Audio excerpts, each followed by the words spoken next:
Some may find the following disturbing. Discretion is advised. The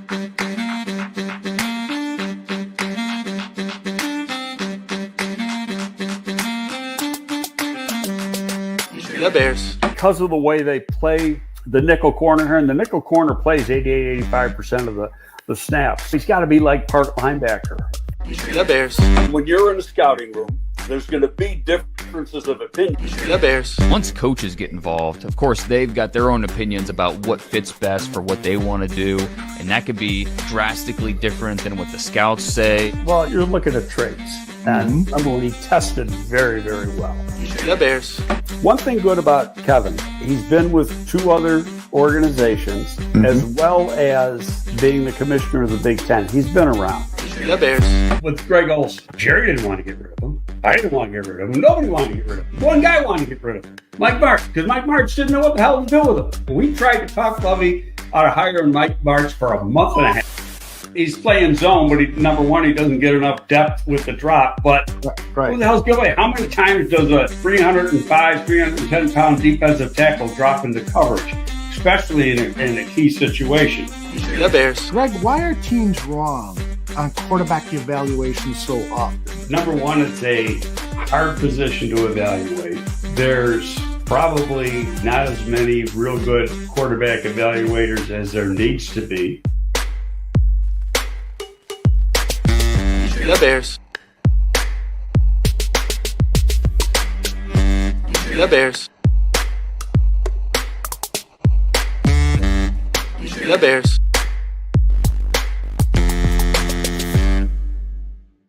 Welcome, everyone, to a fresh edition of Gabriel Talks Football, GTF. My name is Aldo Gandia. Quick programming note. Tonight at 8 p.m. Central, Mike North, who is fresh off winning a Lifetime Achievement Award from Barrett Media, is going to be here live talking about Chet Lemon and his show, Somebody Big Just Died. He and Joe Mandel will utilize the former White Sox player who went on to even greater fame with the Detroit Tigers. So if you are a Chet Lemon fan, do not miss Mike North talking about the former White Sox player. Let me bring in a guy who is superstar on his own realm. Greg Gabriel, how are you, brother? Legend in my own mind, right?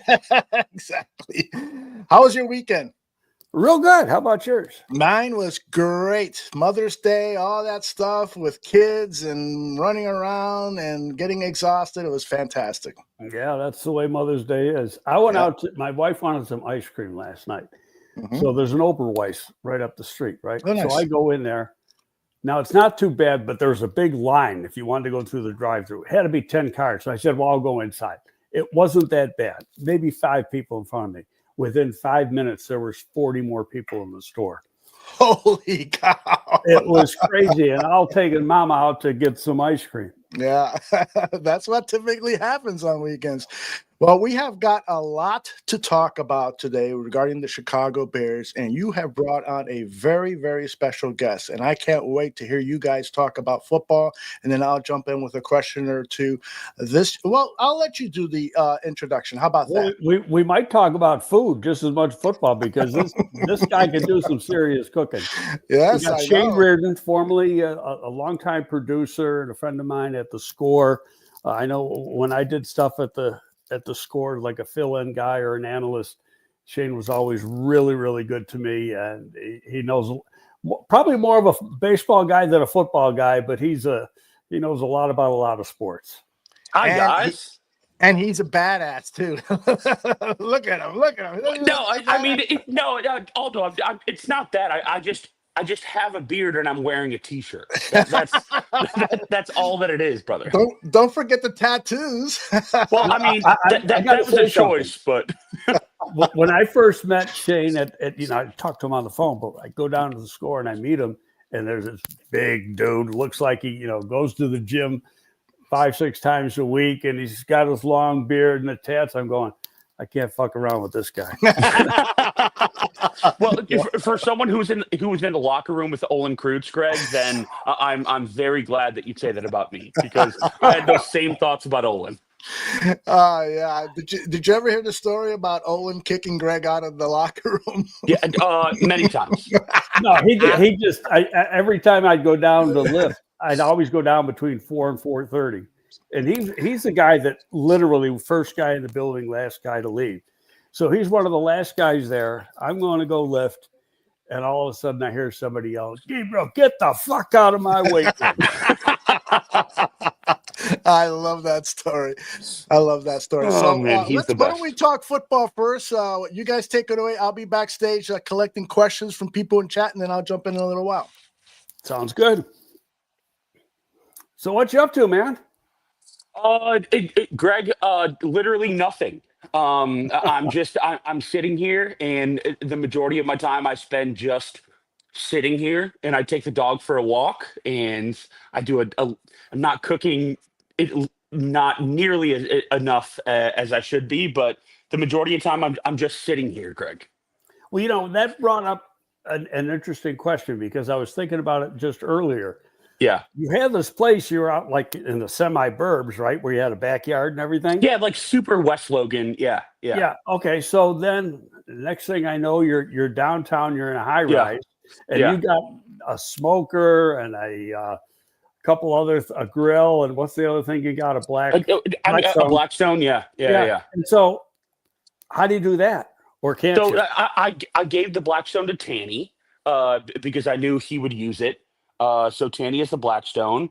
I gave another grill to my brother, and then a couple others are just in storage. So with like the balcony here, and I'll take the phone off this way, but like with the balcony, I can fit maybe like a Traeger over there.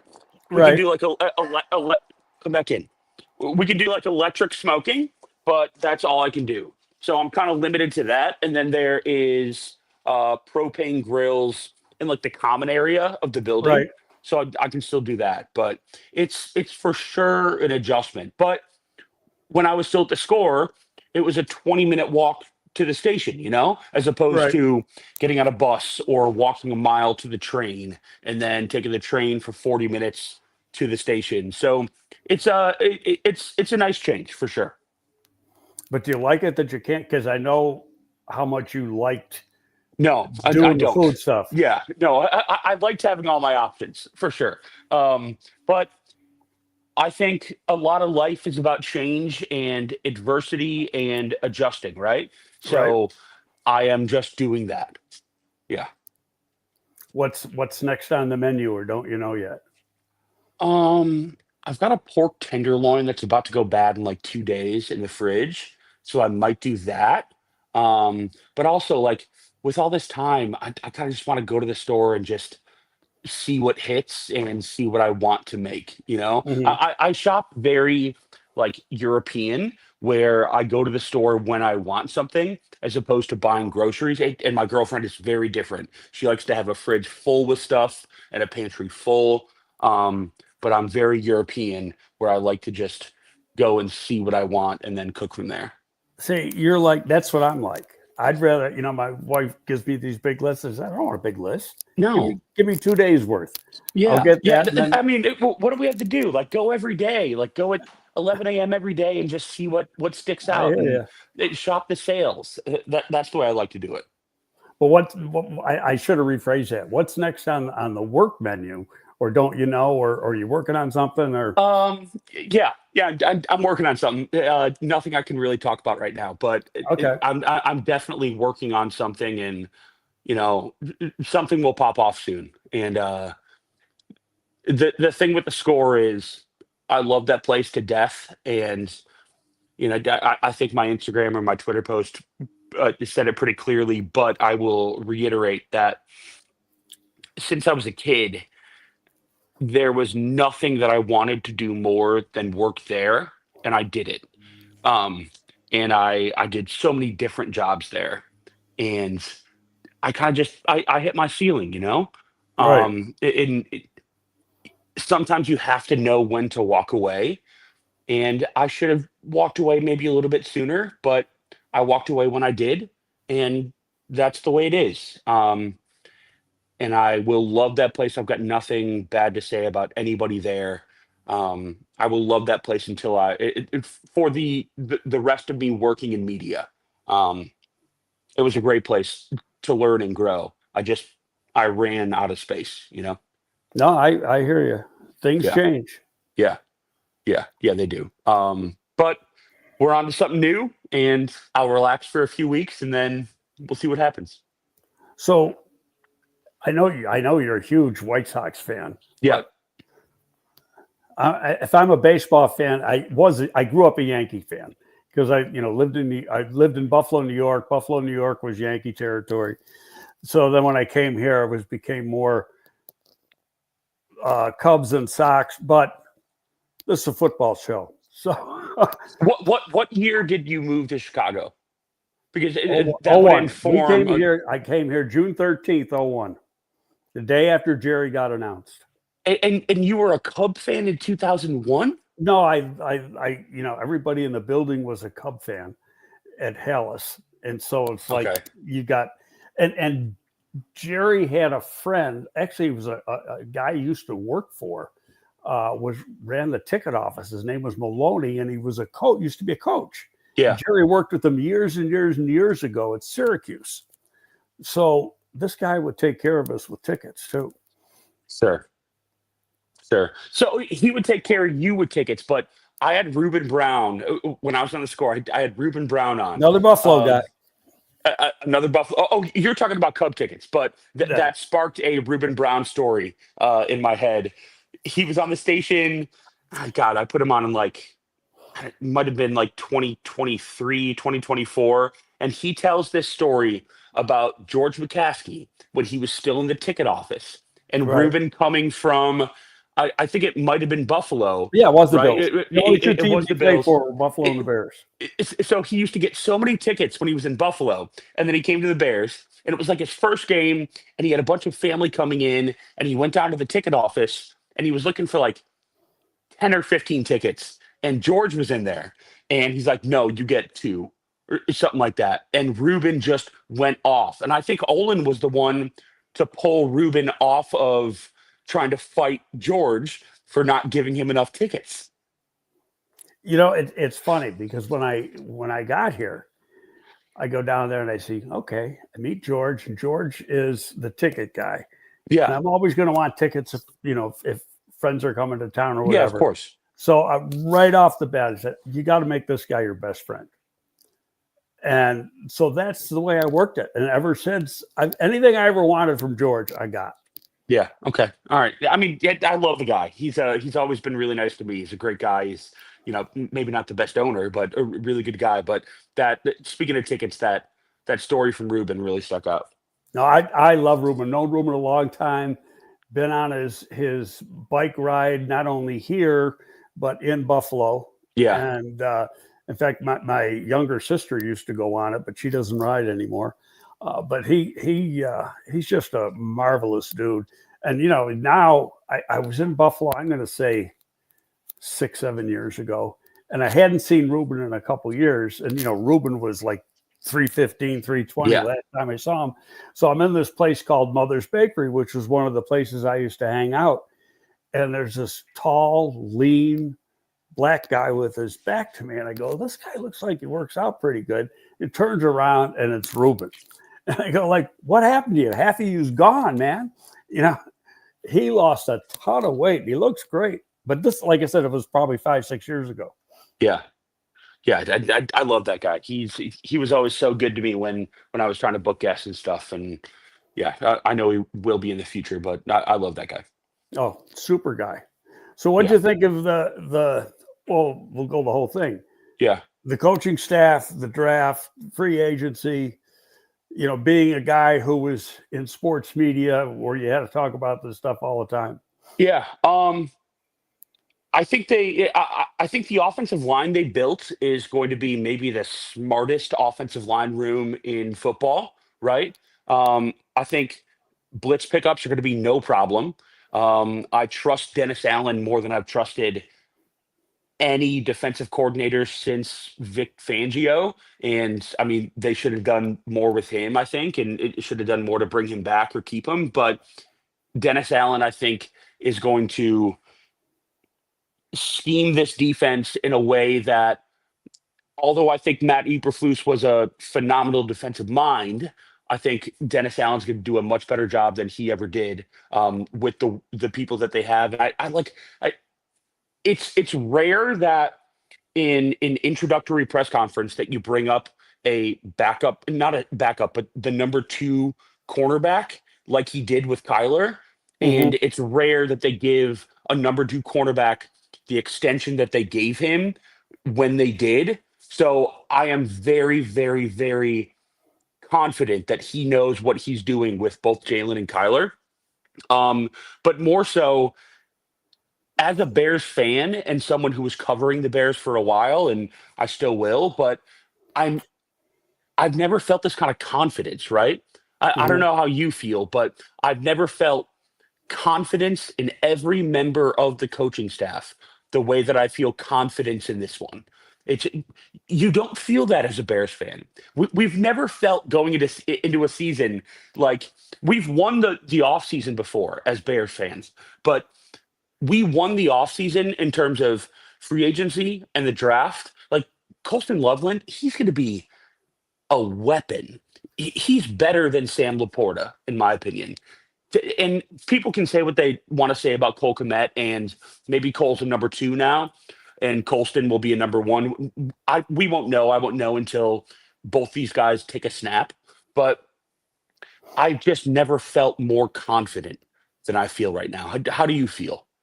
Well, I agree with you, but on the Cole Kmet, Colston thing, what I think a lot of people don't understand is they don't play the same position. Yeah, No. They got the same position designation, tight end. But tight end, the way tight end is in the league right now, it's a bastard position. It covers 2 or 3 different positions, where Cole Kmet is basically your Y who can flex out, but he's better in tight. And Loveland's never going to play in tight. He's always going to be flexed out. He can even play, you can put him at Z or an X if you want, and match him up against a corner. We don't have a time because of the injury, but if you watch him play, I think we had 19.8 GPS time. The guy can run. I mean, he would have run in the 4.5s without a problem. And for a big guy, that's excellent. So, yeah, he's going to added him. You got Luther Burden. You got the guys back from last year. It's like, okay, we can have some fun with this. Throwing out different packages. Last year, they didn't have Billings at all last year. And you saw that in the run stopping last year. To get him back in the middle. Fell off completely. Andrew Billings is legit a very good nose tackle. He is. Yep. He is. He's big. I'm not going to call him Tommy Harris, but he's big. Well, different position. But yeah, did you know? I mean, you probably knew this, but when he was in high school, he not only was the state high school powerlifting champion, he holds the records that I think are still intact. I did not know that. But it doesn't surprise me. Strong dude. Does not surprise me. So one question I was going to ask you: how do you feel about Cole lining up as an H-back? Well, the H-back could be a move, but I mean, they're not going to have a fullback. So you can see. That's why I'm saying, do you envision Cole in the backfield? Yeah, you could see that. You could even see it with Loveland, but Loveland does a pretty good job blocking on the move. Yeah. Okay, yeah. So it's when you got to put him on the end of the line and ask him to block, he is not going to be as good. The effort's going to be there, right? But he's just not going to be as good as somebody who does it on a regular basis. You watch Michigan tape, he was very rarely in at that wide position. Yeah. With Ben running as much 12 as he did in Detroit, do you think that was the motivator to take Colston in the spot they did, as opposed to Tyler Warren? Yeah, I thought it was going to be Warren. I do work with Warren's agent. That's what my job is now. I work with agents doing evaluations. Yeah. And, he thought that Warren was going to, at first he thought it was Jacksonville, the Jets, the Bears, the Colts. Was going to be one of those 4.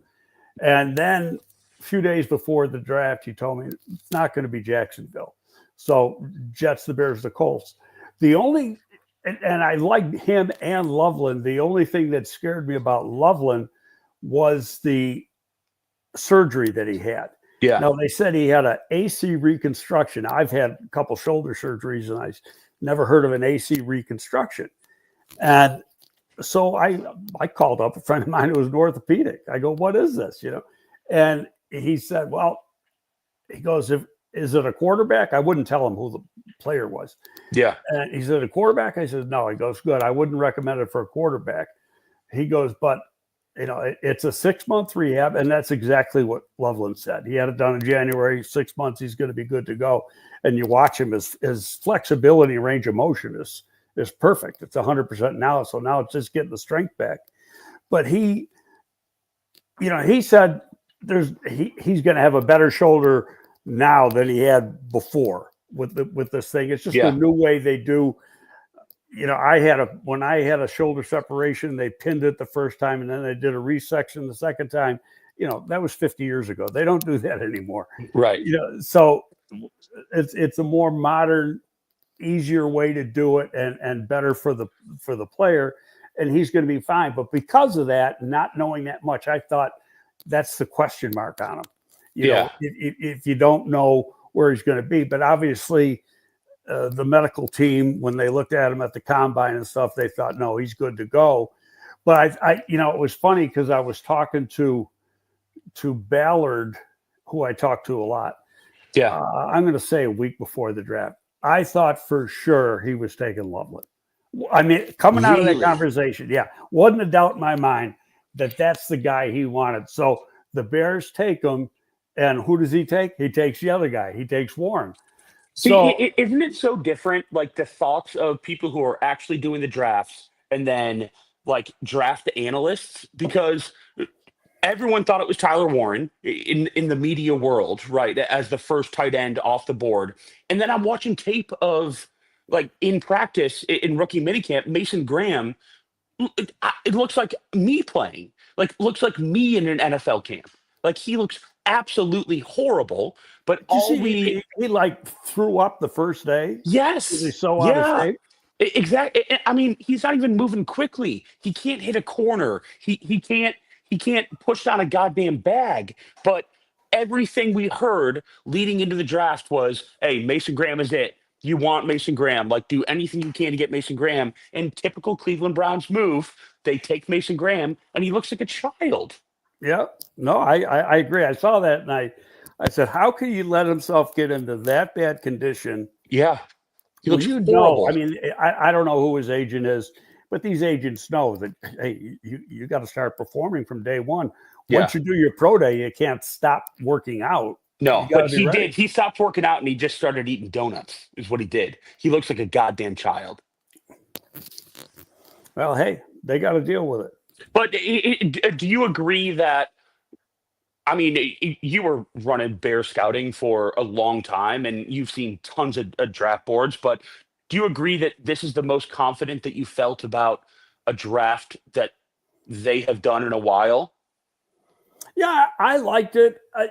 Obviously some surprise picks, and more surprise because I didn't know the player myself. So, sure. And that was Hippolyte and the corner, and it's only because I didn't do them. So I go back and do them after the fact, and Hippolyte's really good.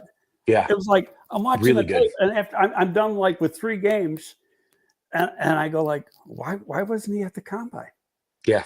It's like, this guy's really good, very instinctive. And that's when you got linebackers, that's the very first thing I look for is instinctiveness. And the way I write it up is the guy's either a reactor or an anticipator.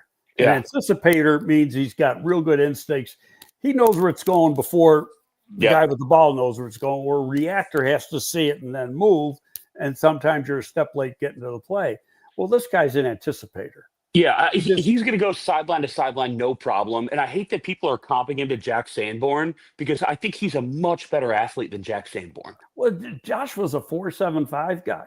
Yeah, and that's why they didn't bring him back. I had a text conversation with Poles because there was a linebacker that I like from the University of Buffalo who led the nation in tackles, had 169 tackles, 5 sacks, and 4 interceptions in one time. That was a hell of a year. Yeah. Playing in the MAC. So I thought he was going to be, the only thing I thought he's not going to be fast enough. He's going to be 4.75, 4.78. So he goes to his pro day and he runs like 4.61. And we're like, holy shit, Yeah. this guy's a lot. And then everything, not just the speed, everything was good. The vertical jump, the broad jump. He was a sub 3 second on a 3-cone. So I sent Paul's text because I know this guy wasn't on the list for everybody to go in and and I said, hey, this guy really jumped out in his pro day. I said, I already did him on film. He's really instinctive. He's really good. If you want to take a look. And so he did. He didn't tell me what he likes or he didn't, but he did say we have to, and this was right after they got rid of Sanborn. He goes, we have to get more speed at the linebacker position. I mean, the money that they gave Tremaine Edmonds, he's not quick enough. I love TJ Edwards, and I think he's a great representative of a Bears defense. But he and can't I think run. But he can't run either. Neither of those. Tremaine's good vertically, in my opinion. He can go back, he can go in coverage, and I've got no problem trusting him covering the seam. But I need someone who goes laterally, and that's exactly what the draft pick was. He can go laterally. I don't think we saw, because I saw Tremaine play a lot in Buffalo. Yeah. And I don't think what we've seen here the last 2 years is what people in Buffalo saw when he was there. Yeah. I agree with that. Maybe it was just the way that he was being used in Flusa's scheme. I'm really looking forward to seeing how Dennis Allen uses him, because I think you're going to see a different player. I mean, I'm a massive fan of Tremaine Edmonds. He's an incredible athlete. He just hasn't been used the way that he needs to be used. And I'm, like I said, I love him in coverage, but I need more penetration. And I think that Dennis Allen's going to use Kyler, right? He's going to use Kyler and Jalen more in penetration than Matt Eberflus ever did. But I just need more from Tremaine. No, I agree with you. And I think we are going to see that. The one thing he did in Buffalo that we never saw here, they put him out on the edge and rush every once in a while. Oh, wow. Not as a defensive end, but put him outside and then have blitz coming off the edge. Yeah. And he's very effective doing it. Yeah. He's a guy that runs, he ran like 4.55 when he was coming out at 6'5", 250. Yeah. Yeah. He's quick. I had one question for you that I was thinking about before I came into this. Is there ever a time in your career as a scouting director where you would ask a player to not participate in their pro day? No. Okay. No. All right. Like if you like someone so much that, hey, I don't want someone else to see what this guy can do. I could never do that because, number one, it wouldn't be fair to the player because there's no guarantee that we could take him. Yeah, sure. Okay. Sure. So, because it depends how it falls, where he is on the board and everything else. So, no, you want him to be as good as he can be. You just, what you got to do is, I used to say when we have the pre-draft presser, I used to jokingly say, I said, the first thing I got to do after the draft is go to confession because of all the lies I've told. and that's what the pre-draft thing is about. Just, don't tell the truth, lead them somewhere else. And if you notice, and it's really taken me a couple of years to figure out exactly how Ryan thinks, but anybody he drafts, he never talks about. No. I mean, he brought up the Penn State tight end, Warren, and the coach brought him up. Did they ever bring up Loveland? Nope. You go back, listen. He never brings up any of those guys in any of the pre-draft talks. Nobody ever heard of Kieran Amagaje, and then here he is. Hey, yeah, we'll take Kieran Amagaje, and he's probably going to be the left tackle of the future when he's healthy. We know he's hurt, but that's our guy. And I know a lot of people think that he drafts people, and this is talked about on sports radio often, that he'll draft offensive linemen that were like him, like smart and undersized and stuff not like your typical massive mountain of a man. But I've never felt that way. I think the guy has an eye for late round talent, and he finds it. And the majority of the time, he's pretty successful with it. Yeah, well, part of it, and part of it's a misconception too, is that it's not always like Ryan's thought. It's always a collective thought. Of course, And and especially when you get in the later rounds, you call day 3 is the scouts day. Day 1 and day 2 are the decision makers days.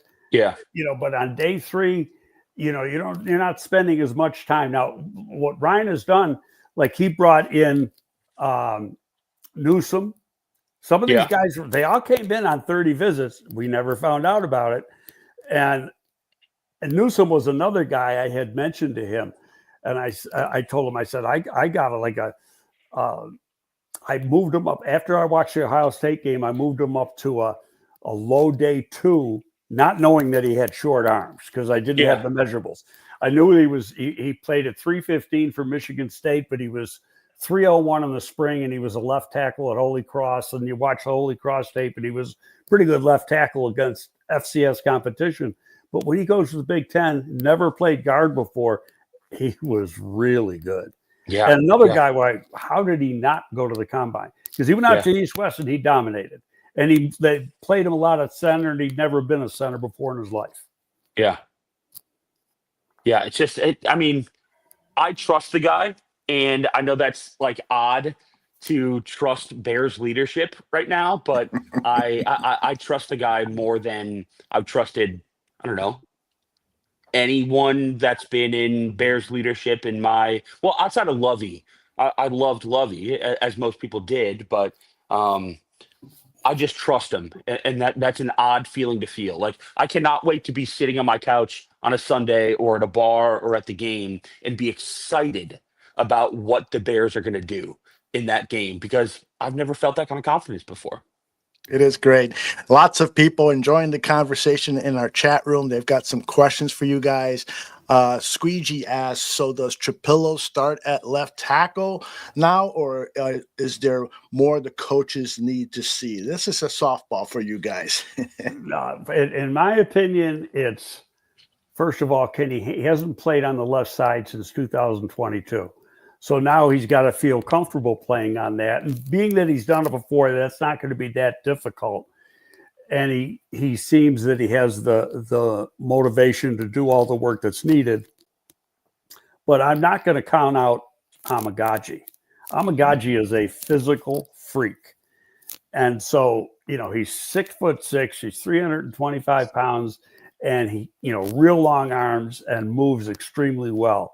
And there's people who just want to keep going back to last year in that one game when he had 2 practices, never had a training camp, never had any contact during the season, and then he gets thrown in against one of the best pass rushers in the league, and it's like, oh, he's terrible, he's a bust. No, he's not. I mean, and I was glad when Rochar was talking about him that's what he said. He goes, you got to throw out, forget about last year. It means nothing. Once you get him through a camp, you're going to find out how good he is. And hey, if Trapillo has got to sit, so what?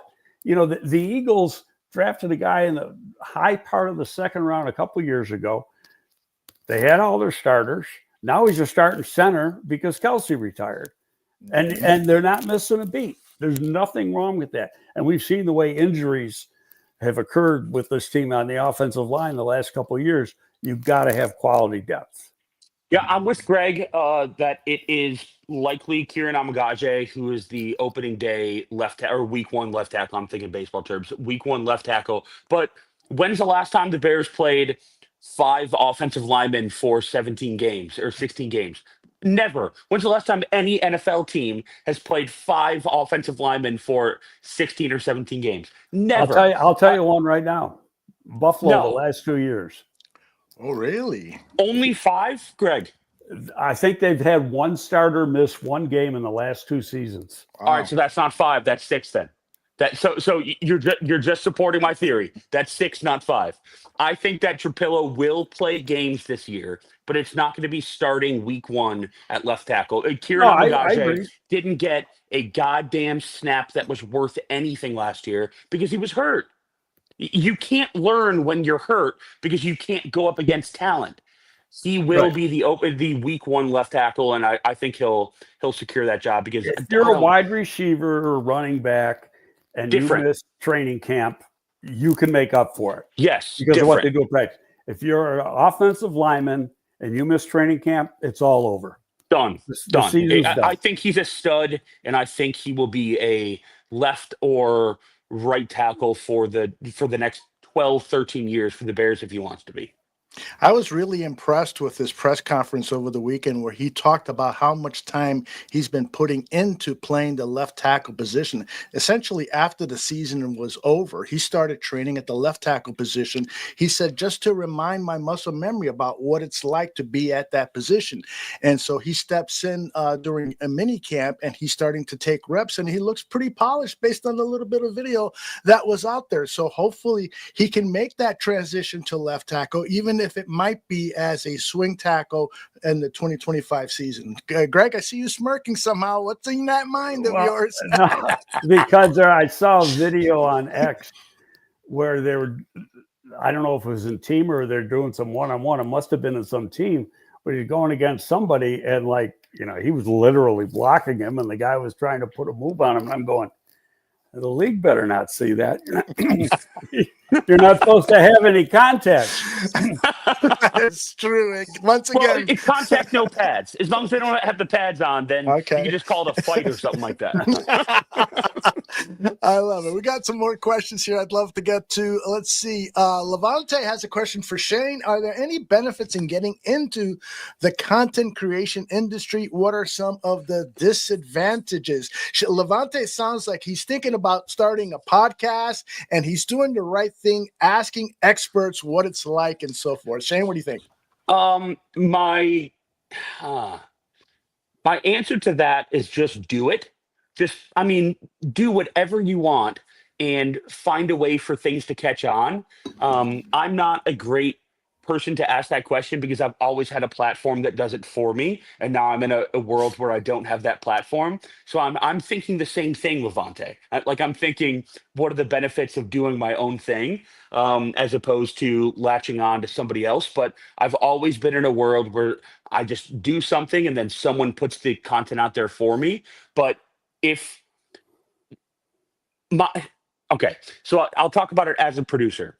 Anytime that my hosts had a passion for something and maybe the show wasn't into it, I would just say, hey, if you have a passion for it, do it, because people will understand that you're passionate for that and then they will appreciate that. So if you have a passion for something, do it and just put it out there. If it catches on, it catches on. If it doesn't, then you adjust.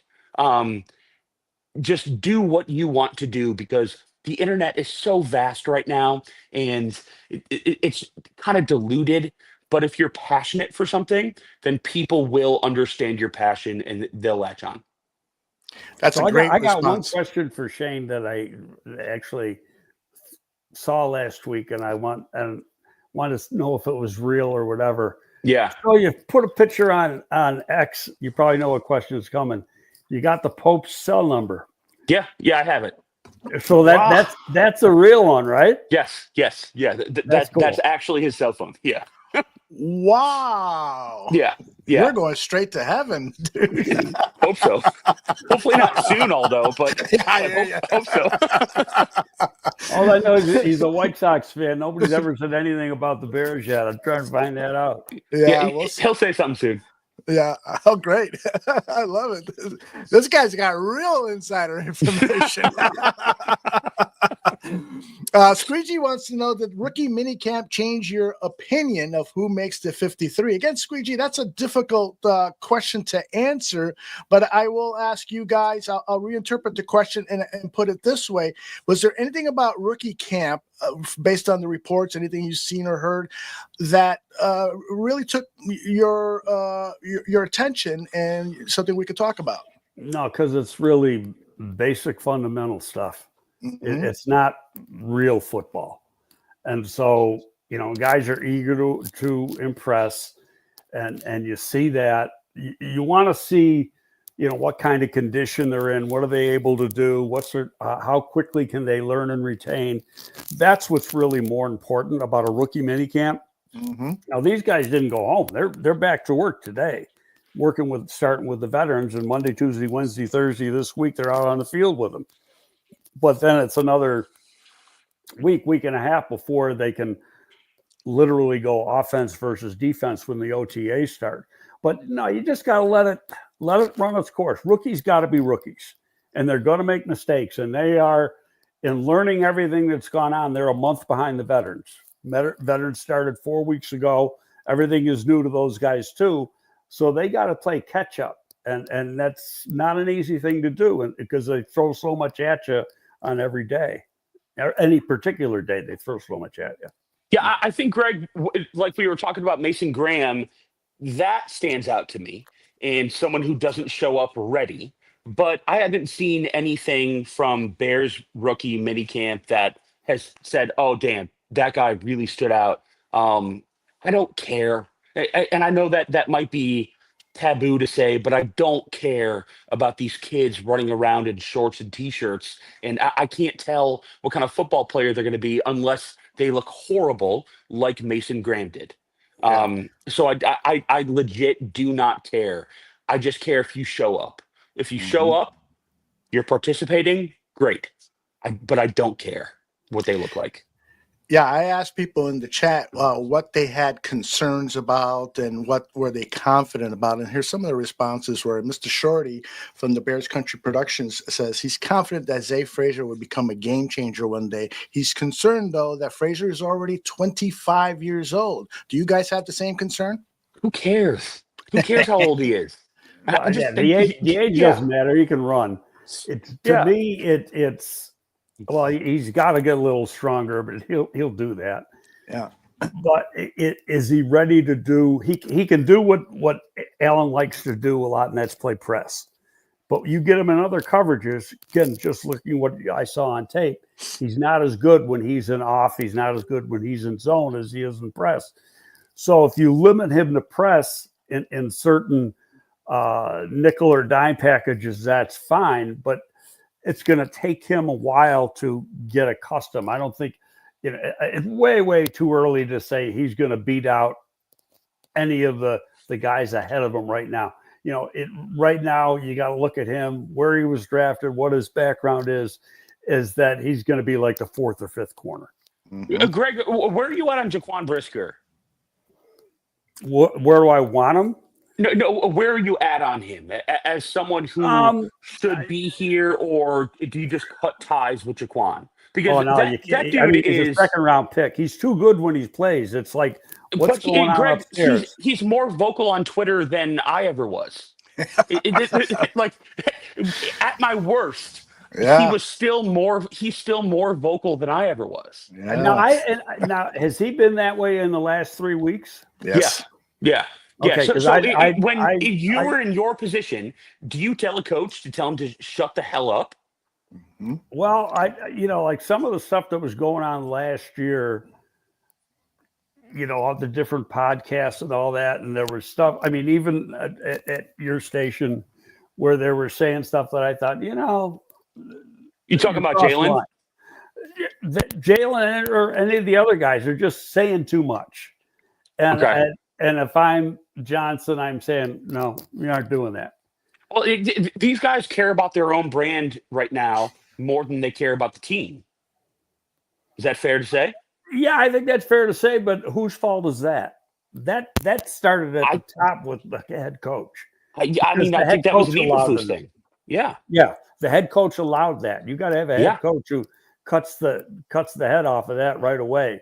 And because you've heard other guys, Pat Manley and some of the other guys say, we'd never say that in public. Yeah, of course. Whenever we would have Jalen on, like Pat would be texting me like, "What the hell is he saying? Why is he saying all this? What the hell is he doing?" No, like, I agree. This is just—it's a different world. It's a different world now. But he did it because he could get away with it.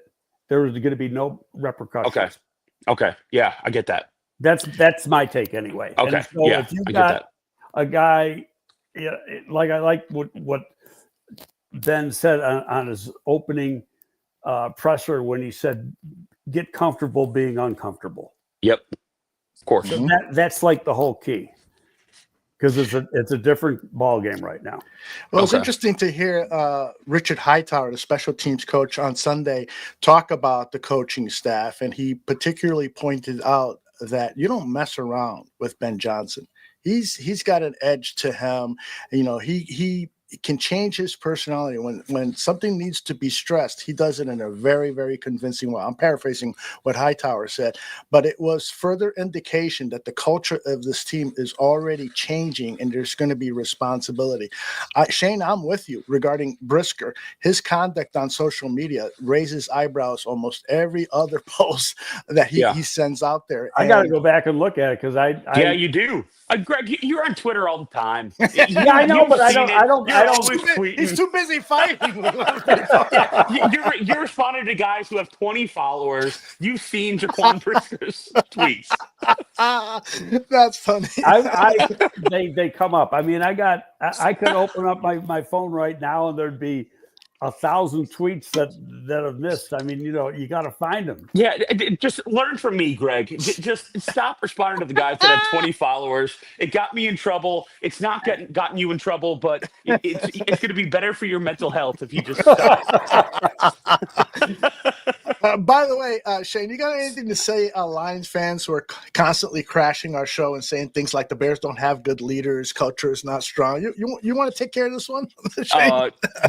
Yeah, of course I will. My girlfriend, who I love very much, is a diehard Lions fan. She goes as far as bringing her grandmother's urn, the urn that contains her grandmother, to games because her grandmother was such a big Lions fan. Wow. So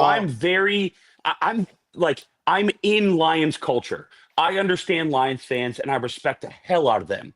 But you lost your whole coaching staff. You lost everybody.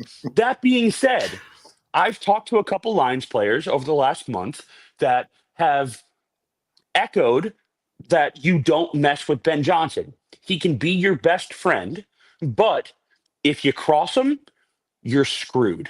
You're absolutely screwed if you cross Ben Johnson. But I love Lions fan culture. I think it's so fun that they're good again. And I think Amon-Ra St. Brown might be, Justin Jefferson, whatever, Devontae Adams, whatever. I think he is the most versatile, best wide receiver in football. I love that guy. I love Sam Laporta. I love Caden Hutchinson. I love Penei Sewell. What they have talent-wise on that team is incredible. But you lost the head. You lost the person who knew how to implement all of those guys. And I think they're still going to be really good. Both sides. Yes. I think they're still going to be very good because I trust what those players have learned from those coaches. But you're not going to, if we know anything about Ben Johnson and we know anything about Dennis Allen, which is a lot, smaller sample size on Ben, bigger sample size on Dennis Allen, the Bears are the best team in the division now on talent and coaching alone. The Lions are still going to be good, and I will still support the Lions, and that's taboo coming from a Bears fan in the NFC North. But the Lions fans they have to stop because what they're doing is projecting. You lost everything. You have the talent, but you don't have the person telling the talent what to do. They won't shut up until they actually lose. And they're going to lose. That's the way it is. It's like an 8-win team right now. That remains to be seen. I'm going to be spending time in Lion territory now. My wife got transferred to Detroit. So I love Detroit. And I do too. In my scouting days, I was through Detroit a million times. I'm staying here. She's going there, at least for the time being. And so, but we were there looking for a place for her to live 2 weeks ago and met with her new boss, and they said, if you think I'm becoming a Lions fan, you're crazy. So but she said they're nuts around here, and I go, yeah, well, so am I. So Yeah, I'll tell you we one know thing that. about Lions fans. Prior to them winning the last 2 seasons, they were, they were tolerable, because we had something in common. We had shitty teams, and then all of a sudden they start winning, and they are trash talking us Bears and Bears fans to the T. And so now, I say fuck you. Excuse me know. for swearing. I got to tell a story, and I might have told it once before. So we had a road game in Detroit near the end of the season, and we were going to be in the playoffs, and we didn't think anything of this game in Detroit. Whether it was game 14 or 15, I don't remember, but it was later in the season. So we do the short little flight from Chicago to Detroit, landed at Detroit Metro, and then take the bus downtown. And the players and half the staff weren't in that hotel 5 minutes before they were all out the door walking over to the casino. Oh, yeah. I mean, it's like, yeah, we got a game tomorrow. So what? We're going to win. It's a great And downtown sports city. It is. Yeah. It just is. I know LCA is a little bit farther away than Comerica and Ford Field, but I went to the Thanksgiving game, the Matt Eberflus timeout game. I was there. It's the loudest stadium I've ever been in, the most fun tailgating experience I've ever been in. And you just walk everywhere in downtown. It's like Lions fans have it good. So if they're coming on here talking shit, tell them to fuck off, because it's like they have it good. They don't have to shit on Bears fans for that. You have it good. Just enjoy yourself. Exactly. I got a couple more questions here. Lee Bruin wants to know about the linebacker depth after Edwards and Edmonds. He likes Hippolyte's upside, but he still has a concern about depth at that position. You guys want to comment on that? I don't think it's a big deal. You're only basically playing 2 linebackers most of the time in today's game. So, Carl Jones is an interesting guy. They had him on the practice squad last year. Very, very athletic. He's like Hippolyte. He's only a 5'11" guy, but he can really run. And for being a 5'11" guy, he was an edge at UCLA across from Leto, who went in the first round of the Colts. I don't know anything really about Bozeman Ogbogmedia, or however you say his name.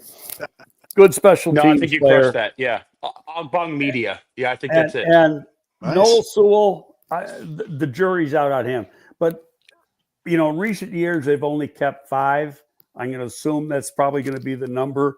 And they got 5. And they've always, when they've lost somebody, they've had a guy to step in. Right now, it looks like, they're hoping that Hippolyte is the guy to do that.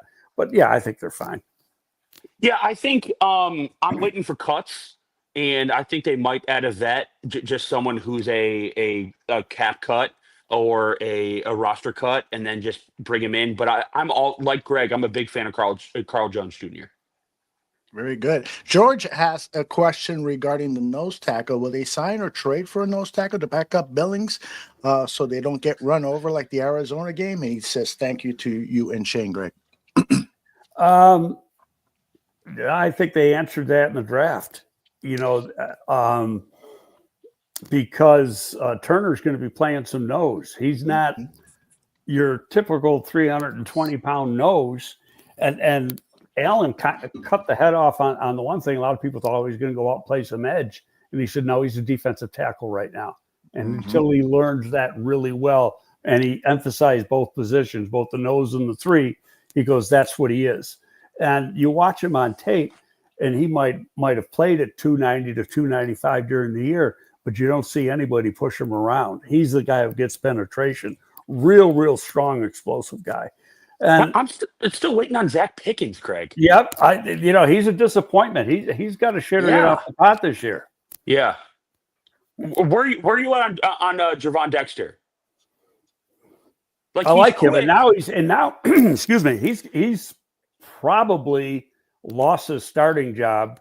Yeah. With Billings and Jarrett, which is fine because Yeah. you're playing a rotation. It's really number of snaps, not if you're starting. And he's big enough that he can play the 1 or the 3. Pickens can play the 1 or the 3 if he gets his ass together. Williams has some stuff to him. I think part of it's going to be, the training that they're doing with these people. I think they've changed the program a little bit from the sounds of it as far as the offseason weightlifting. And they want Billings to lean up a little bit, so not be as heavy as he was last year, but they want other guys bigger. So I think when we see him out in practice in another 2 months, 2.5 months from now, then we're going to see what it really looks like. I've got one for you, Greg. If I can get one in before Aldo has another question. Something that I've been thinking about often: the analytics role in someone like Harry Freed. What does that person do outside of inform the players? What the trends are for the referees and like the umpires and the line judges, and just what does that person do? Because he is one of the guys, Harry Freed, who stuck around after Matt Eberflus left, and Poles wanted to keep him, and Ben Johnson was a fan of his. But we heard so much last year about that position informing on whether or not you should challenge a play, and they were so unsuccessful. So is that Harry, or is that Matt Eberflus overriding Harry? And why would that person be kept around? I don't know if it's all Harry, Shane, because you've got there's a coach up in the booth who's watching, the coach's booth, who's supposed to see the replay right away, and he's the guy who telling to the coach in the microphone, challenge this.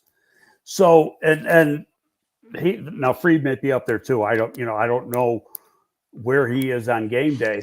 But they do look at the analytics of it, and I agree with you. They made there were some calls where he went, threw in the challenge flag, and you're sitting there going, why? He just wasted it.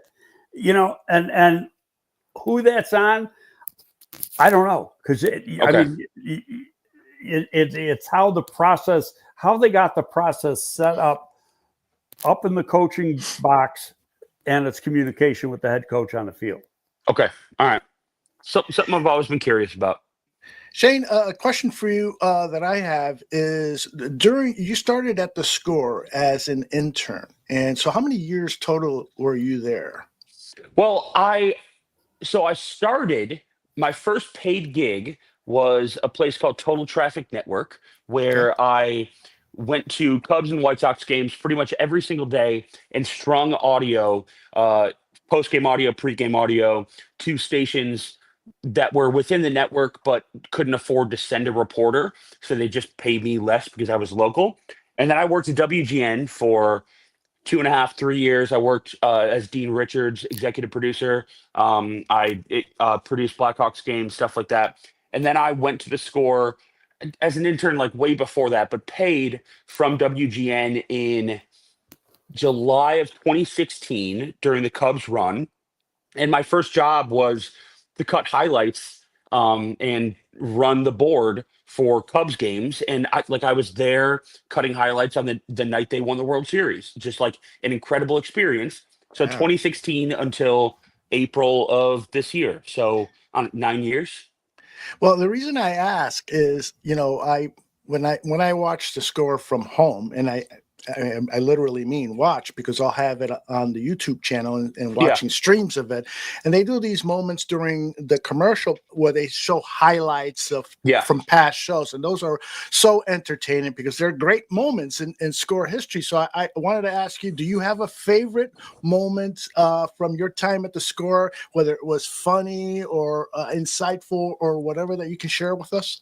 Yeah, I've got a couple for sure. I think the moment that kind of launched my personality there was a night show. I was probably 4 or 5 months in, and I was producing Joe Ostrowski and Barry Rosner, a 6 to 10 p.m. show. It was I think it was a Tuesday night. And Barry, before the show, told me, just like the way that Barry Rosner is, like he just says shit and he just tries to get a rise out of you. And I barely knew him at that time. And now we know each other so well. He like texts me and asks about my mom and how she's doing. Nice. So there was before the show, Barry's like, "You can't eat 6 pizza puffs." And I said, What are you talking about? Like, why is that a conversation we're having right now? What? I've never met you before. Why are you saying that to me? I was like, yeah, I can. He's like, all right, during the show, we're going to tell people you can't eat 6 pizza puffs, and then you're going to leave. And I'm the only producer there at the time. There's nobody else there. He said, yeah, you're going to leave during the show. We'll just keep a long segment. You're going to go buy 6 pizza puffs, and we're going to make you eat them. And you got to do it within a half hour. It's like, okay, yeah, no problem. I can do that. And I did it, and people still remember me for the goddamn pizza puffs. But I think modern day, like as an executive producer, that the segment we would do where I'd put on like 60 guests in one segment to predict the Super Bowl, I think is my favorite. Just to kind of like flex the producer muscle and just like show them who I can get. And Danny and Speaks would not know who's coming on, and I would just punch them up and I would put it there in the moment. Like, hey, here's Bill Fichtner. Hey, here's Daryl Jones from the Rolling Stones. Hey, here's Rick Hahn. Here's Matt Latos. Here's Lance Lynn. Like whatever. Those are my favorite things. Like the adrenaline that you get from chasing a guest and then having it pay off. Like when I got Ice Cube we were doing a mock draft and we did every team before the Bears. I think it was 2023. And my Raiders guest canceled last minute. So I just like called Ice Cube. I was like, hey, I need a favor. Can you just make the Raiders pick? It's little things like that that seem little in the moment, but have like this holding power. And I'll always remember stuff like that. And it's not over. Like I'll still be doing that for someone else, but it's stuff like that I loved the score, and it taught me so much. And I'll just be forever grateful for moments like that. Yeah. Would you ever want to be the guy behind the mic, or you still want to be the guy in the background? And I think that's part of the reason that I left was because I hit my ceiling on what I want to do.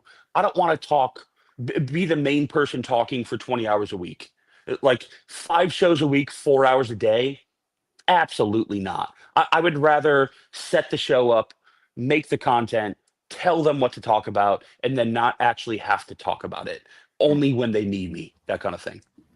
Because you had a lot for a producer. You were a big part of the show. Yeah, it definitely in like the Danny and Speaks era. The show changed a little bit when it was Lawrence and Speaks, and that is what it is. Like shows change and you adjust. But with Danny and Speaks, yeah, I enjoyed that part. But I don't think I would enjoy being the person. My ego is not nearly big enough to be the person. I'm with you on that. I treat my work at the barroom similarly. I much rather listen to Greg talk about football than me talk about football. Yeah, I mean, me too. That's why I'm asking Greg questions, because I'd much rather hear Greg talk about it than me talk about it. Exactly. I'm not going to ask you this question from Tim, but it is a really good idea. He says, Shane, are you and Bernstein going to potentially hook up together on something? That would be media mega headlines if something like that were to work out. Yeah, I that's not something I can comment on. I would never rule it out in the future. I love Dan to death, and I think he's the most talented person to ever sit behind a microphone in this city. I would not rule it out, but I'm not going to expose anything. You know what's funny about Dan is that, he's got this persona on the air. Yeah. Okay, so which is before I started working there. That's all I knew from Boers and Bernstein. So then I go down there, and it might have been right around. It was draft time, and we were broadcasting the first round of the draft. There was Manley, Dan Pompey, Hub, myself, and we were coming in right after Bernstein got done. So Bernstein gets done. He comes up to me, introduced himself. We sat down and talked for like 12, 13 minutes. And I'd never really talked to him before that. Nicest guy you'd ever want to meet. Yeah, he is. I mean, it was like, this isn't the guy here on the radio. No, it's incredible because the number one question you get, and like any score person will tell you, the number one question they get when they meet any listener, whomever, is Dan Bernstein really a dick? Like, no, he's the sweetest man on the planet. And yeah, he made a mistake and he went a little bit too hard on Twitter. Greg, you and I know about going a little bit too hard on Twitter, but I'm a pro at he, it. same brother, but like he just went a little bit too hard. And that's not him. He is a very sweet man. He's charitable. He's a great father. I love Dan Bernstein to death, and I'll never say a bad word about him because there isn't one. Well, look, we've had you for over an hour, so over and above the call of duty, and we really, really appreciate it. Again, guys, you know I've got absolutely nothing to do. If you want to go another 5 hours, I got nothing. I've got to take my dog for a walk. What we'll do soon, is when you get something to do again and you're busy, then we're going to say, "Come on back on," and then you got to be heard. Yeah, exactly. Of course. But thanks for having me. That was a lot of fun. Truly, Shane. Thanks for coming on. Really appreciate you are, it, buddy. as John Greenberg wrote in The Athletic, you are really one of the star producers in the city of Chicago. Thank you. And whatever you do, we'll be following. And we're not going to wish you success because success will follow you because you're immensely talented. Good luck along the way. Thanks, guys. And say hi to Mike for me later. I saw him on Friday. He had the coolest maroon suit that I've ever seen and gave me a big hug and asked about my dog. He's the sweetest man in the world. He is indeed. Yeah, it was a great moment for Mike on Friday. He won the Award of Excellence. I'm sorry I missed you there. I was there too on Friday. So, were you there? Yeah, I was there. Damn, I didn't see it. Yeah, I posted his acceptance speech on YouTube, so it's there for everybody. I'll provide a link to people on my X channel. Again, Shane, thank you very much. Thanks for having me, guys. Really appreciate it. All right. I'll talk to you later. Later. What a great guy. What a great guy and a great guest. Greg, you're going to win an award for the best booking person, best booking producer. I changed the credits at the end and gave you a producer credit because clearly you are not only the star of the show, but you're also booking all these fantastic guests. Well, it's funny because we text back and forth every once in a while. And then I just, all of a sudden, hit me. I go, why not have him on? Because I mean, he's just got a wealth of knowledge and story. So I just, I hit him up, and he said what he said here. I got nothing else to do, of course. He's very cool. Very, very cool guy. All right. We promised our audience that you were going to take a look at the drafts from the other three NFC North teams and comment on them. We won't go super in depth, but I think it's always good to keep an eye on what the competition is doing. So let us start with the Lions. You and Shane were talking about that team. This is their draft at first round, 28, Tyleik Williams, a defensive tackle from Ohio State. That has to be a really good pick for them because they've had some injury issues in the middle of their defensive line. Don't you think, Greg? Yeah, and a good player, a short arm guy. He only had 32-inch arms, but that doesn't count as much when you're playing inside. Very strong, very competitive. He got hurt at the Ohio State Pro Day because he didn't do much at the combine. Was saving it for the Pro Day, and he's running his 40, and he pulls up lame and pulls a hammy. So that's all he got to do at the Pro Day. But really good football player. And I think he's capable of playing, he's one of those big anchor guys who's capable of playing either the 1 or the 3 or the nose of the 3, however they want to use it. And, he's a solid addition for them. He really is. And I like this offensive guard out of Georgia that they picked in the second round, Tate Ratledge. Do you like him as much as I do? Yeah, I did Tate last summer the first time, so it was all off a 23 tape. Really liked him.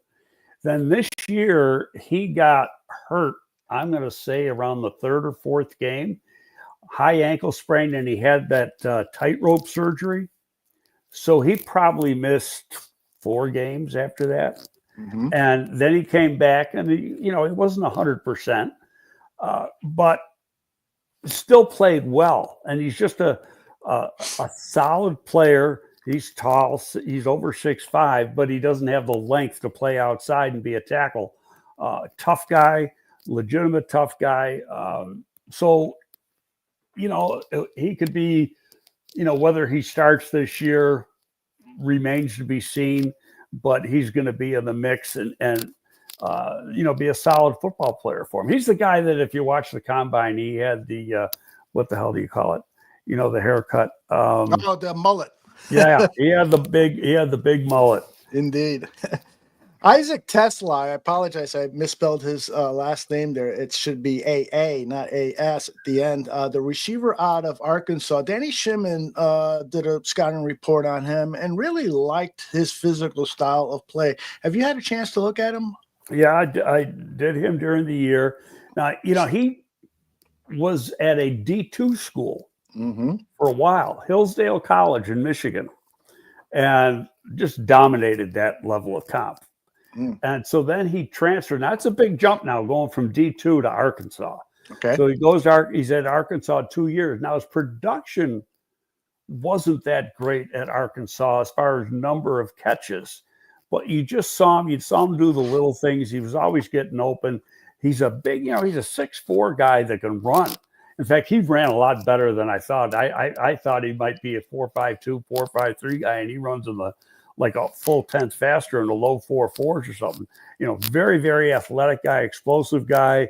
And, so it's going to give them, a big receiver that they've been missing since, they didn't really have it last year. They had it the year before. And so that's going to be that missing link that they had a couple of years ago. But again, Ben Johnson's not there. So, how the new coordinator is going to use these guys remains to be seen. Yeah, I'll say to Scrooge, Tesla really isn't irrelevant. He posted on chat here that seems kind of irrelevant. I wouldn't count him out. Keep an eye on him during the preseason. And let me turn that off. There you go.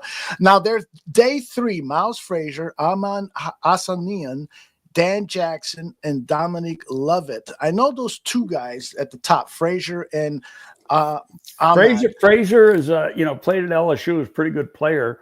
Not the most athletic guy. He's a big bulldozer type guy. Was hurt a little bit of this past year, if I recall correctly, but good solid player who, he's not going to challenge to start at least right off the bat. They got some solid people, but he'll be quality depth for him. This guy, Ahmad Hassanian, if that's how you say his name. I think so. Okay. He now you got George on there. He's from Boise. Oh, okay. So, my bad.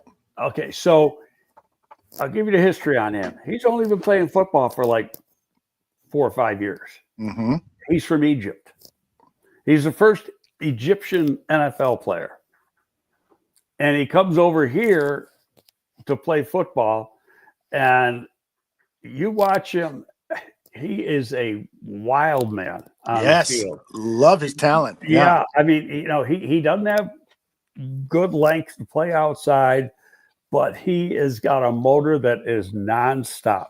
He's a Dan Campbell guy, right? Yes. I mean, a real tough guy. So that's a hell of a pick in the 6th round. What and Kay says that it's interesting that they took 2 guards, and that's what Brad Holmes does. He just solidifies the trenches with his draft picks. I think it's an admirable way to build a team. Any thoughts on Jackson and Lovett, the 2 7th rounders? The other 2 guys I don't really know.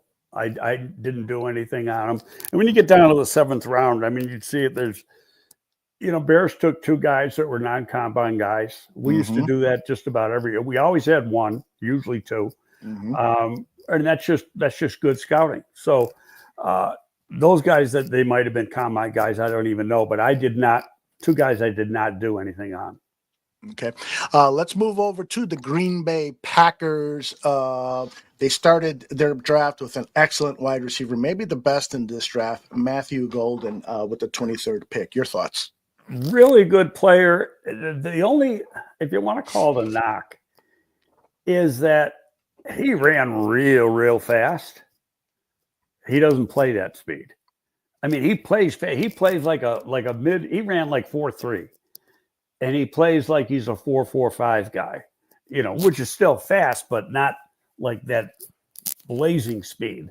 But a good route runner, good hands, good run after the catch. He's going to be a good player for him. Yeah. And Anthony Belton is an offensive tackle that a lot of people say went under the radar, but deserves to go in the second round. Your thoughts? That's not my thought. I thought that's a little high for him. He played left tackle at NC State. He's not going to be a left tackle in our league.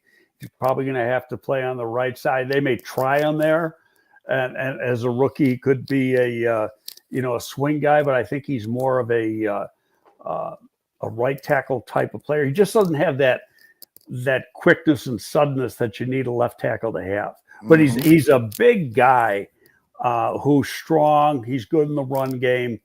But I think, some speed pass rushers are going to give him a little trouble. Okay. Savion Williams, the wide receiver out of TCU, I understand he's kind of a gadget guy. He's a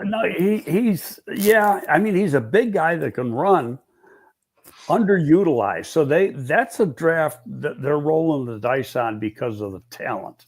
Mm-hmm. In other words, the talent is a lot more than the production because of the way he was used at TCU. So it'll be interesting to see how he becomes or what he becomes in the NFL. You can almost compare him a little bit in a different way. They took the kid from North Dakota State in the second round a few years ago, and he's been hurt a lot, and now there's talk they may even get rid of him, and who can run like hell, but he's never really done anything. Well, this kid is similar in that, he doesn't have the production that you'd want a guy to have that you're taking that high, but he's got so much raw talent, and he can run with the football. He can do a lot of things. I love all of the anti-Packer fans sentiments in the chat, and Matt even donated $2 to the bar room just to say Green Bay sucks. Love it, man. Barian Sorrell. I haven't even heard of this guy from Texas. Yeah, probably the least known of their defensive line, but an athletic edge who's got, doesn't have all the production yet that you'd like, but a guy that still hasn't played his best football, and he's got the athleticism. In their scheme, they're a base 3-4, but nobody plays that base 3-4 hardly at all anymore. So he's going to be a stand-up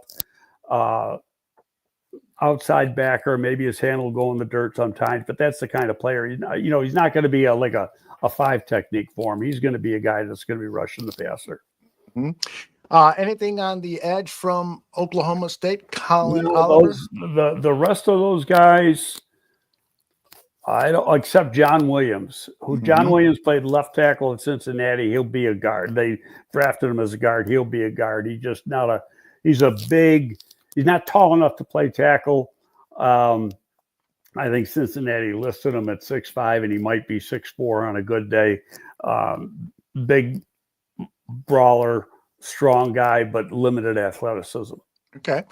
And then there's the Vikings. They didn't have many picks. They just had 5 picks, but I love their first round selection at 24. Donovan Jackson, the offensive really guard. had an outstanding year.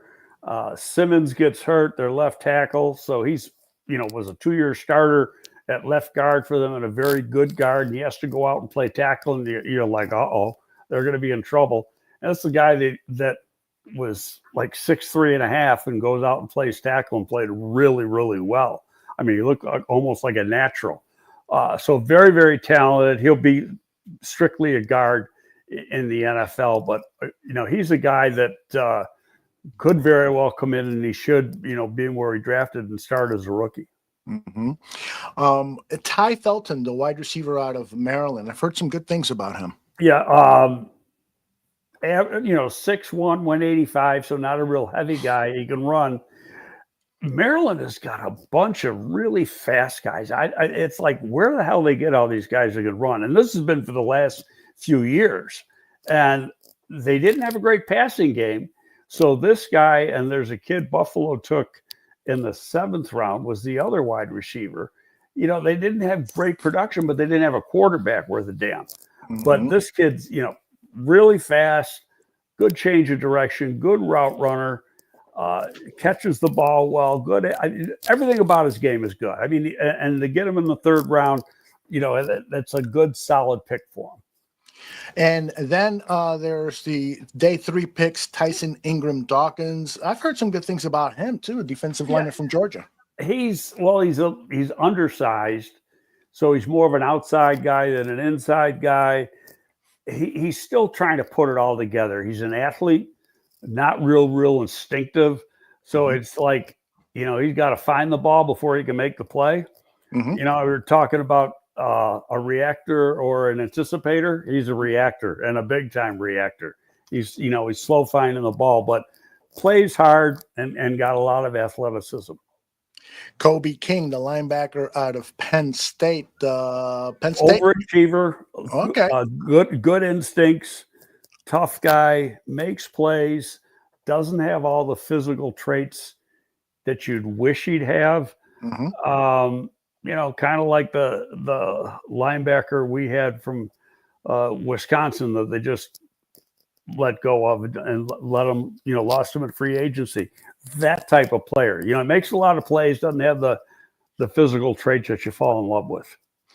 And then this tight end out of Pitt, he's not going to break any records at that position, but he sounds to me, based on the scouting reports that I've read, as a serviceable tight end, going to give you a lot of snaps and be at least average in everything that he does in this game. What do you know about him? That's about right. He's more of a Y than a move guy, okay. Even though he's only about 248, 250, but not real fast, not real quick. So he's not going to scare you as a receiver, but he gives you good effort as a blocker. And anytime you can get a tight end that can block, you need 1 or 2 of those on every team. I mean, you're always looking for guys who can block. Yep. I was actually a little disappointed that the Bears didn't land the tight end who was described as perhaps the best blocking tight end in this draft, Jackson Hawes, I believe. Yeah, he went. He went in about the 4th or 5th round. Yeah, I can't remember what team he went to, but they already signed the one kid. He's a former Notre Dame player, played with Miami, played for Johnson down in Miami, and that's what he is. Yeah. Okay. He'll knock your dick off. Now he's a strong guy. I don't want to be anywhere near the guy. He's going to do that.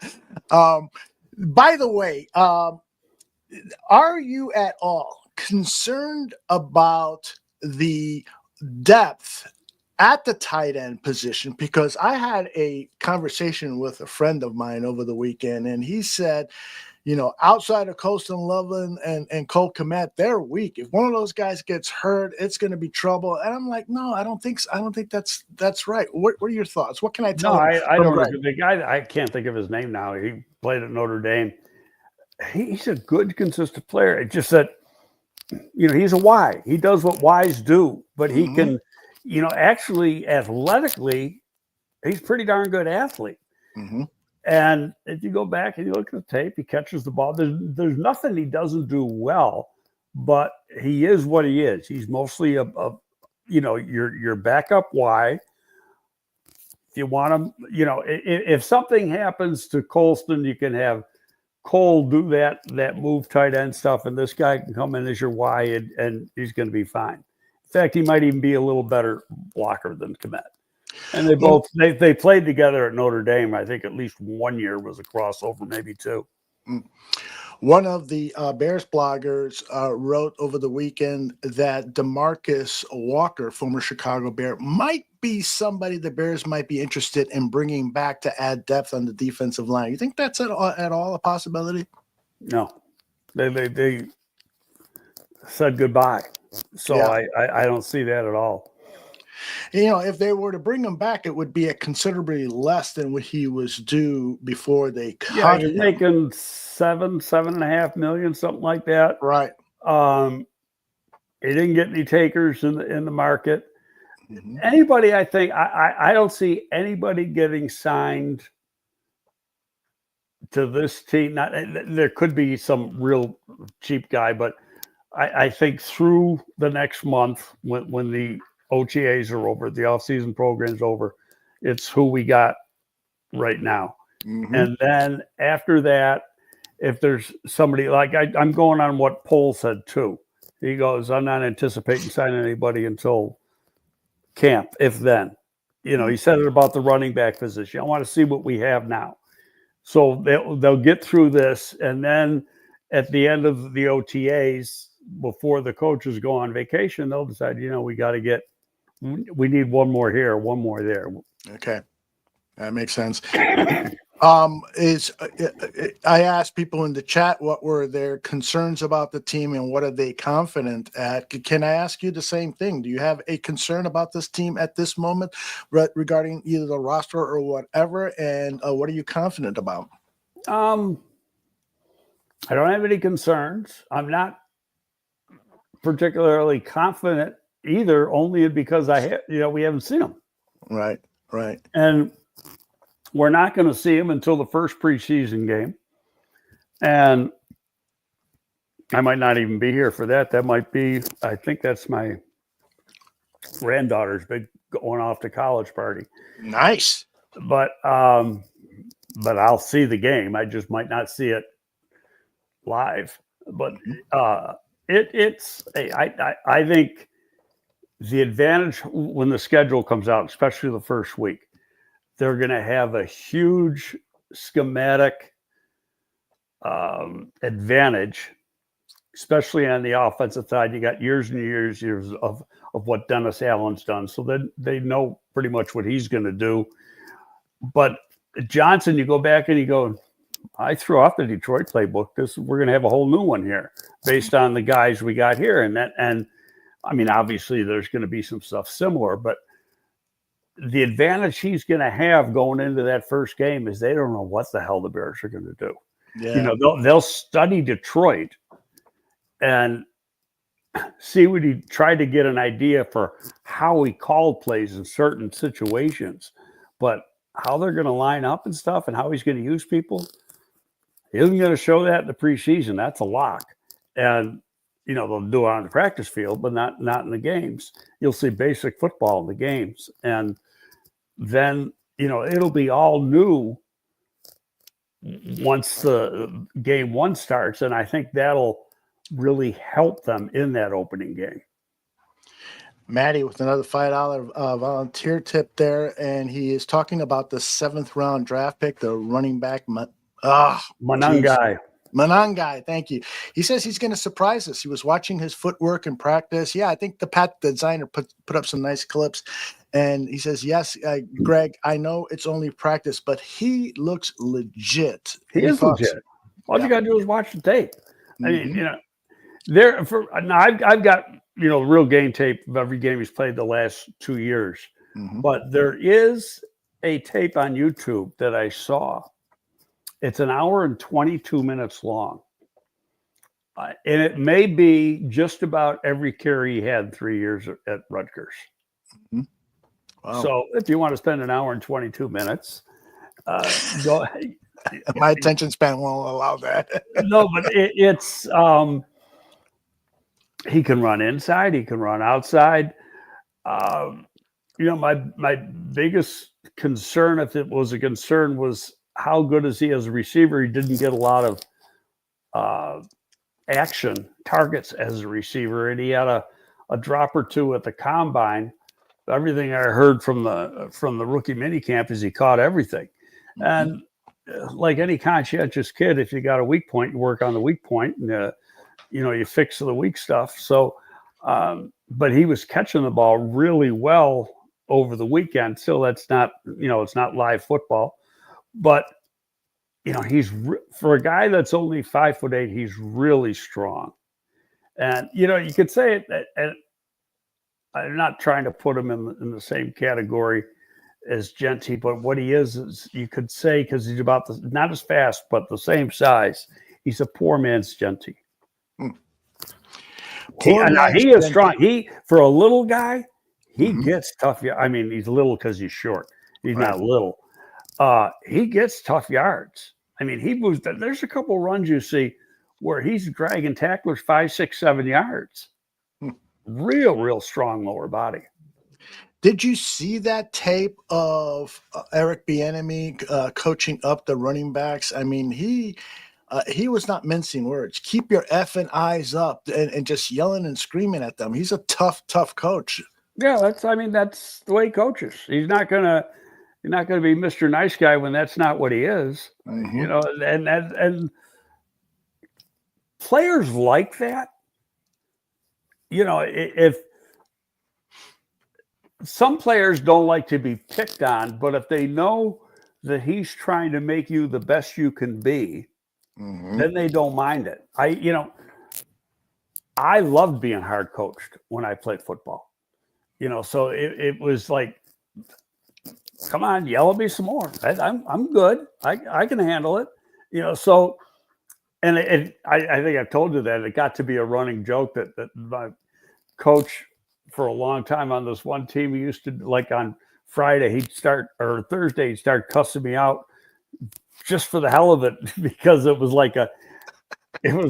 became, what's the word I wanted? Just common for him to do that. Yeah. And it was like, okay, if I don't yell at you, you might play poorly, so I'm going to keep doing it.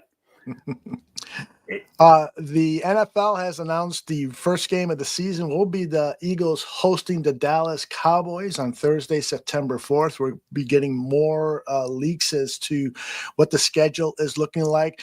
Greg, I asked people in the chat who they would like to see the Bears play on week 1, and Maddie leads the way, saying, friggin' Detroit. You know, this Lions fan in the chat room, Chim, is getting so full of himself, and that seems to be the prevailing thought. Although Kay, I think it's Kay, he says, yeah, Kay, I'd love a boring home opener to ease in. That's what you said last week, isn't it, Greg? Yeah, give me a Sisters of the Poor. Who's that? Oh, that's just somebody outside doing something. It's just let them hit the ground, run, and play a game that they know they can win. You know. Yeah. I don't want to play Green Bay or Washington. They're going to end up doing that. That's what the league does. Very rarely do they give Chicago, if you want to say they had a cupcake, it was last year, but Tennessee actually played really well in that game. That might have been one of the best games they played all year. Yep. And the strength of Tennessee was the interior defensive line, and the weakest part of the Bears line was the interior offensive line. Right. And you're going with a rookie quarterback. Yeah, part of my competitive nature says, yeah, let's bring Detroit on the road. It's a Sunday Night Football. Let's do it. Let's kick their ass in front of the whole nation. But also part of me wouldn't mind seeing a weak team on the road. That way, your chances of, you got 2 weeks, you got a whole month, you got all the training camp to prepare for that opening game on the road. And that should be an advantage to the Chicago Bears, because other teams are not going to have tape on the Chicago Bears offense or defense, because it's all going to be for relatively new. So maybe, San Francisco, I think, I know the name puts fear in a lot of people, but I wouldn't mind starting out in San Francisco. I don't think they're going to have a very good team this year. Well, they're going to have a different team, yeah. A retooled team. That's for darn sure. The Bears opened against San Francisco with Flus and or when it was it Nagy? It was Fields' first game, and they won that. I think it was that was Flus's first year. Flus's first year, right? Yeah. The famous in the rain. In the rain. Yeah. It almost felt like that was going to be a signal that the Bears' fortunes had changed. A rainy game, Justin Fields sliding into the end zone at the end of the game, but it was not to be.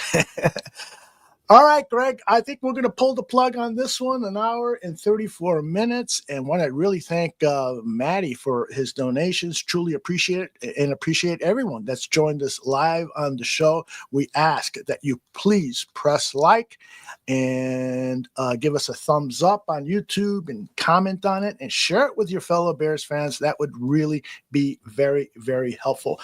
Greg, a final word for your fans? Well, first, thanks to Shane Riordan, who was really terrific, and Shane's just such a good guy, and I hope the best for him. I'm sure something's gonna come his way really soon.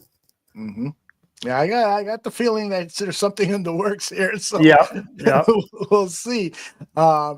He's definitely a great guy, and I love his ballsy nature. I sent him a couple of DMs congratulating him on some things that he said publicly, and he's just not afraid of speaking his mind, and that to me makes for the best communicators.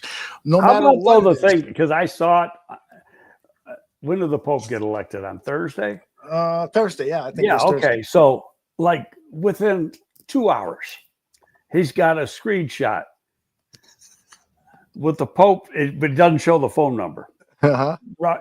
Got his name, Robert Provost or whatever his name is. And he goes, I got the cell. And if I was still there, he'd be on the show this afternoon. That's unbelievable. And he would get it done. There's no doubt about it. Yeah, the Pope is the big word. I'll tell you what, now he's got some connections now. You go through his contact list, and it's like, damn. Yeah, that's wherever he lines up, they're going to be lucky to have him because of just what he will be able to immediately do day one. All right, for Greg Gabriel, I'm Aldo Gandia. Well, remember, tonight it is Mike North eulogizing Chet Lemon. Do you know Chet Lemon at all, Greg? Baseball player, White Sox and Tigers? No. All right. Well, tune in tonight at 8:00. You hear his life story from Mark North and Joe Mandel. That's our next time live here, and we'll see you next week here on GTF Gabriel Talks Football. Goodbye, everybody. See you later. Oh, wait a minute. Time out. Yeah, we're doing. I thought we're doing something maybe Wednesday night. Oh yes. Well, Wednesday night or Thursday morning. But I know we gotta. Thank you for mentioning. When I get into the weekend, that I don't want to say exactly what's going on, but it might be better Wednesday night than Thursday morning, but I'll know Wednesday. Okay. And does it matter for you? We're just going to go over the schedule, right? Yeah, we already had a show planned on Wednesday, but we'll merge the shows and have a great big celebration. I think that's the way to do it. We can do that too. Okay. Excellent. It is the schedule release show on Wednesday. Maddie will be there. Evie will be there. Everybody is welcome to the bar room for that great time when we talk the schedule. And every one of us predicts 17-0. That's the way to do it. I'm not that stupid to say that. I have been many times. Live to regret it. All right. Take care, everybody. See you later. Well, tell me, do you hate me or do you want to date me? It's kind